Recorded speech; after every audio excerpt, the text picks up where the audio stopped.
Seguramente ahí están varias claves para la inversión en los próximos años, esos nuevos términos que hemos incorporado ya a nuestro diccionario financiero, muy recientes, muy nuevos, pero desde luego seguramente hablaremos de ello largo y tendido a lo largo de los próximos años. Desglobalización, nuevo orden económico mundial. Le voy a preguntar también por esta cuestión, en primer lugar, a mis siguientes invitados. Gonzalo Lardíez es gestor senior de renta variable en Adbank. Hola Gonzalo, ¿qué tal? ¿Cómo estás? Buenas tardes.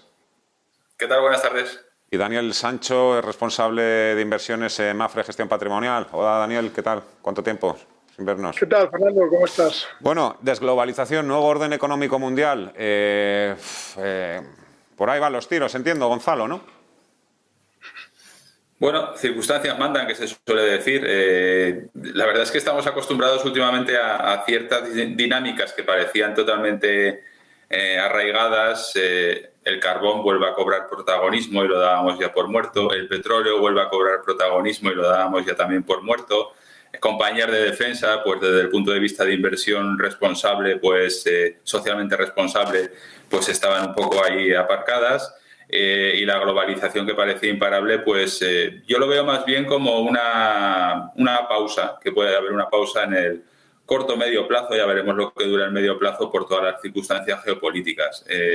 Habrá que valorar pues esa pausa, qué consecuencias puede tener en el corto plazo, pero yo lo veo como una pausa que puede ser incluso unos años, pero parece que el mundo está concebido para que las cosas funcionen de la forma a la que estábamos acostumbrados hace no demasiados meses, y parece que vamos hacia un mundo con menos combustibles fósiles y más energías renovables, y parece que en los últimos meses digamos que esa dinámica por lo menos se ha pausado o no se va a producir con la intensidad o con los plazos tan acelerados que se descontaban hace no demasiados meses.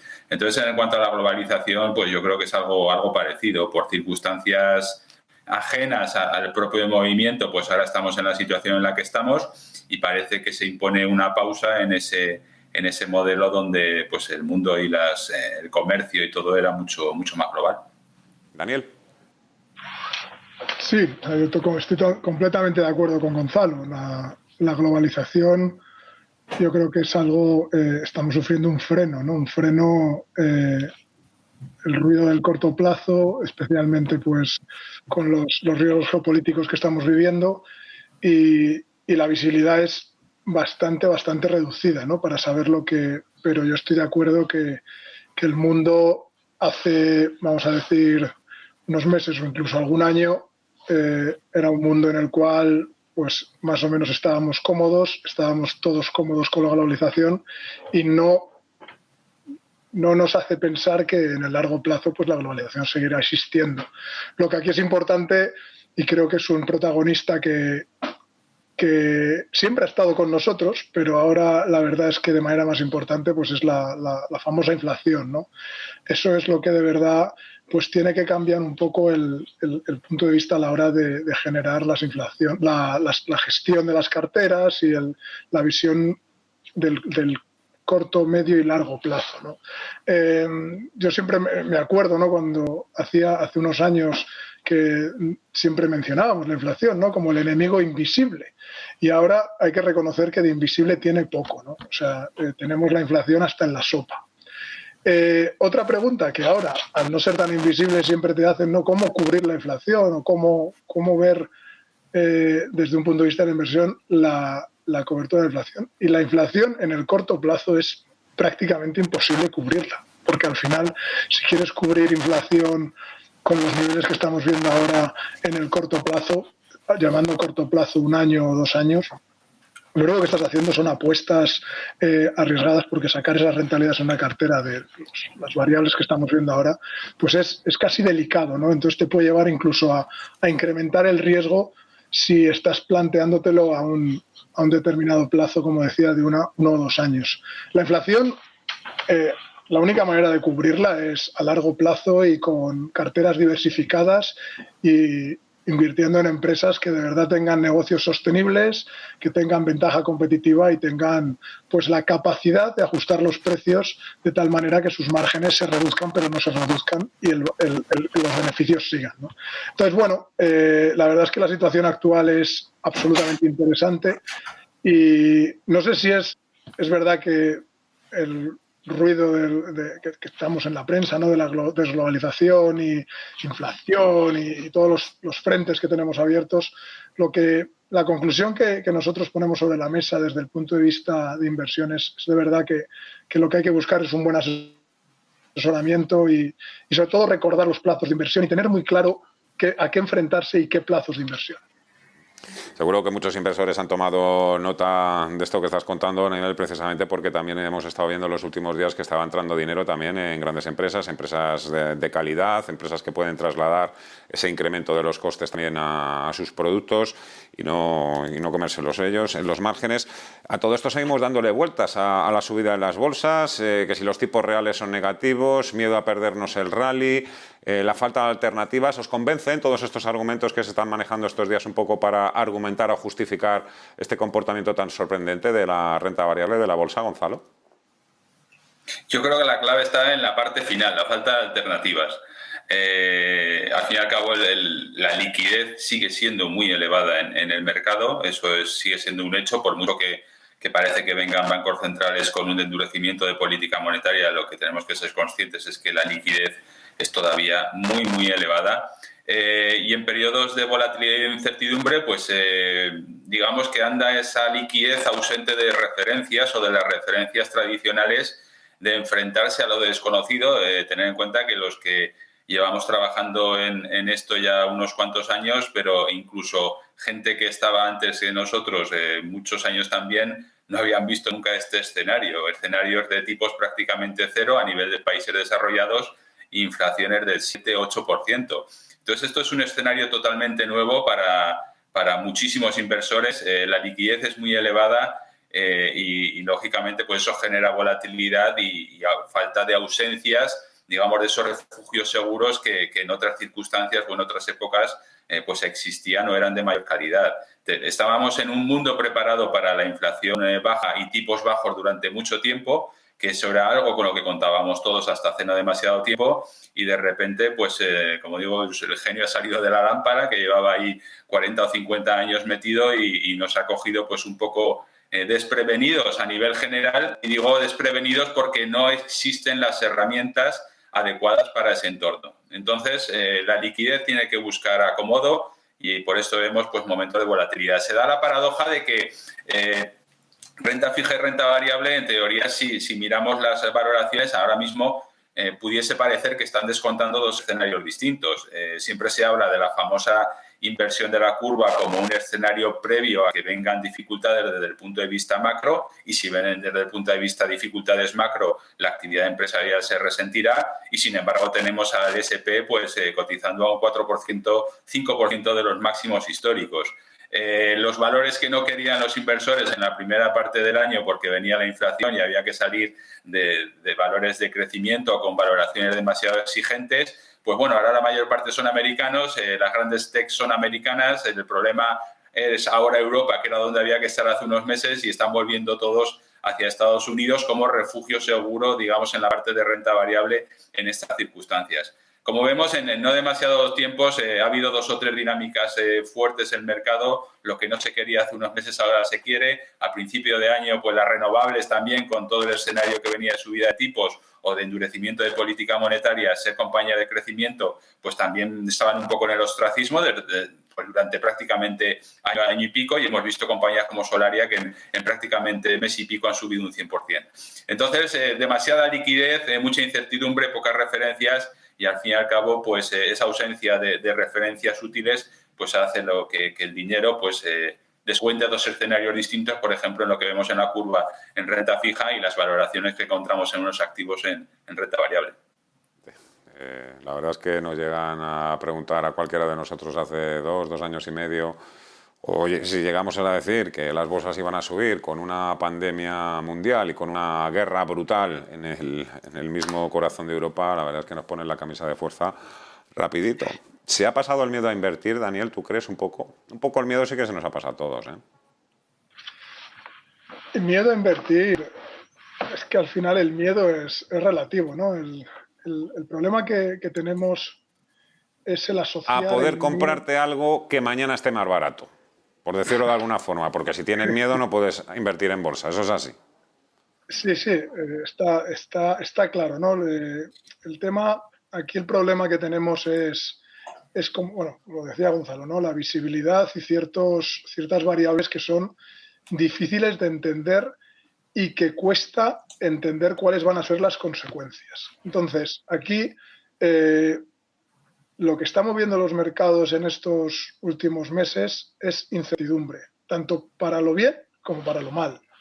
En el sentido de que es verdad que estas últimas semanas hemos visto quizás rentabilidades que incluso a posteriori, y dadas las circunstancias que tenemos en los mercados, dados los tipos, la curva invertida, la inflación, los bancos centrales retirando dinero, hay que reconocer que cuesta entender el por qué están subiendo las bolsas, ¿no?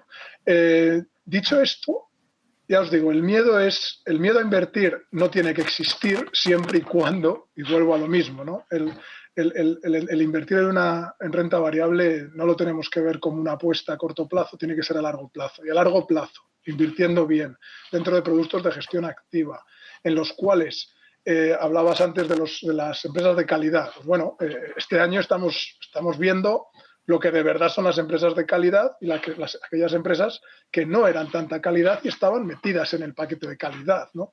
El tema de descuento de flujos, el descontar unos flujos a un tipo o a otro, pues es absolutamente diferente desde el punto de vista de la valoración. Entonces, todo esto es lo que vamos a empezar a ver en el medio plazo, porque los tipos están subiendo y los tipos a priori van a subir más.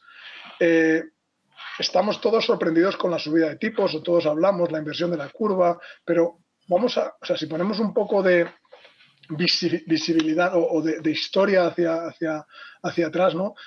A todos nos extrañaban los tipos negativos y ya poco a poco parece que van desapareciendo. El explicar a alguien un tipo negativo siempre nos ha costado. O sea, hay que reconocer que a mí en la universidad no me lo enseñaron. Y viendo las curvas, pues bueno, sí que queda algo de la curva de Alemania en tipos negativos, pero cada vez el explicar esta circunstancia, que no es una anomalía, va a ser pues menos común, ¿no? Entonces, en ese sentido, pues tenemos que aplaudir. Pero ya os digo, miedo o no miedo, el miedo no tenemos que tener ninguno miedo a invertir siempre y cuando sepamos en lo que estamos invirtiendo y siempre y cuando seamos conscientes que invertir en bolsa no es apostar, es ir a largo plazo, a más de 5 años, y el de verdad apalancarse en gestores profesionales que estén encima de las empresas y teniendo en cuenta las valoraciones. Estamos pendientes también del nuevo paquete de sanciones que puede desplegar la Unión Europea contra Rusia a raíz de esas macabras y siniestras imágenes que todos hemos visto estos días y que nos han revuelto tanto por dentro, esas ejecuciones, esos civiles tirados en la calle y, en principio, presuntamente ejecutados por el ejército ruso. Bueno, sanciones. Estamos a la espera de que mañana se hagan oficiales, pero están saliendo ya algunos flashes que citan como fuente a la Unión Europea. En primer lugar, la Unión Europea va a anunciar que va a bloquear todas las transacciones con un banco ruso, VTB, y otras tres entidades rusas ya excluidas del sistema de mensajería SWIFT. Y luego viene por aquí también lo importante, lo mollar, que es el tema de energía. La Unión Europea propondrá prohibir la importación de carbón ruso. Carbón ruso, de momento, por supuesto, no se habla ni del gas ni del petróleo. Nuevas sanciones, Gonzalo, y a todo esto mañana miércoles importante también porque se publican las actas de la última reunión de la Reserva Federal. Vamos a ver si esas actas nos traen alguna sorpresa que otra con el tema del balance. Bueno, en la parte de sanciones, vuelta de rosca a las expectativas de inflación, por lo menos en Europa, que lejos de apaciguarse pues esos picos de inflación, parece que no pueden estar o no están a lo mejor tan cerca mientras la dinámica de sanciones pues no se cierre. Y eso, al fin y al cabo, es algo difícil de valorar. Se está viviendo, al fin y al cabo, un conflicto bélico y un conflicto financiero. O sea, cada cual está usando sus armas. El inicio del conflicto bélico por parte de Rusia ha sido correspondido con una un conflicto financiero o una respuesta financiera desde el punto de vista de Occidente. Pero al fin y al cabo son dos guerras parejas las que se están viviendo, y toda la parte de sanciones y demás va en la parte de esa respuesta financiera que se intenta dar a esa agresión, digamos, bélica. En cuanto a la Fed, quizás ya no tiene tanta trascendencia lo que pueda venir en cuanto a comunicados, porque digamos que la situación o las prioridades van ahora mismo en otra dirección. La dinámica parece que está allí. Sí que es verdad que dentro de este escenario la Reserva Federal podría ganar algo de comprensibilidad cuando hace 2 meses pues realmente todas las voces eran en referencia a que se estaba quedando absolutamente rezagado en la curva, de que se le estaba yendo la inflación de las manos, y hoy eso sigue siendo algo que sigue siendo evidente, pero la situación es realmente bastante distinta desde el punto de vista geopolítico y financiero.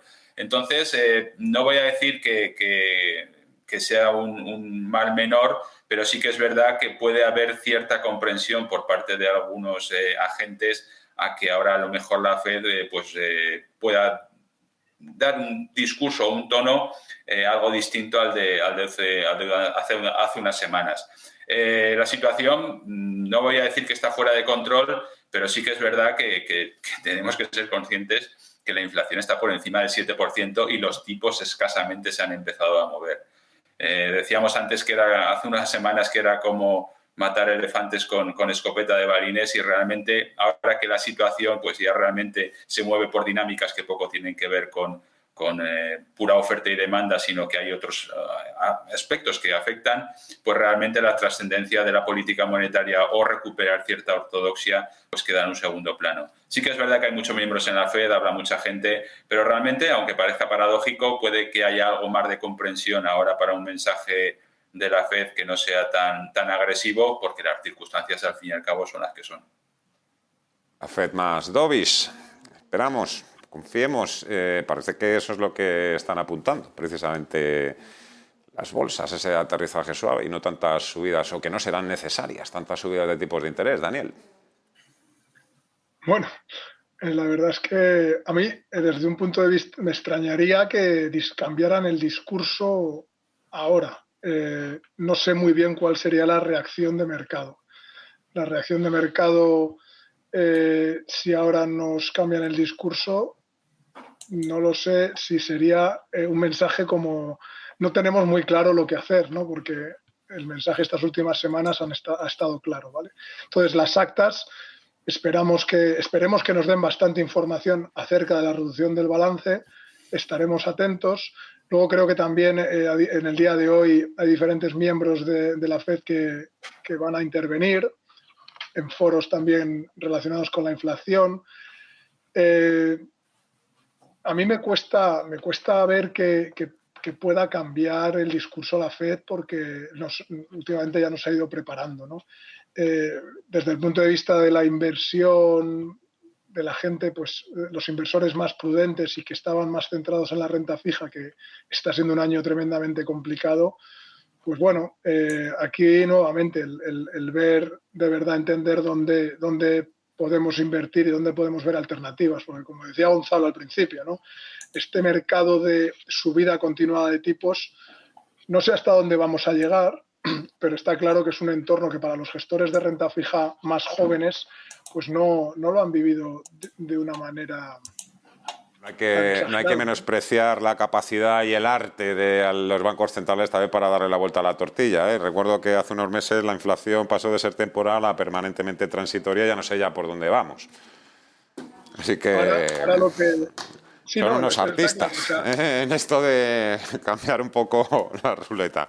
Daniel Sancho, responsable de inversiones de Mapfre Gestión Patrimonial. Gonzalo Lardíez, gestor de Antbank. Ha sido un placer, como siempre. Muchísimas gracias a los dos. Cuidaros mucho. Un fuerte abrazo. Adiós. Un saludo. 12 y casi 45 minutos de la tarde. Nos queda todavía días de trading. Vamos a ver por dónde vamos. Veo mucho color rojo y un índice resistiendo hoy la presión vendedora. Sí, el IBEX 35 arriba un 0,42%, 8,555.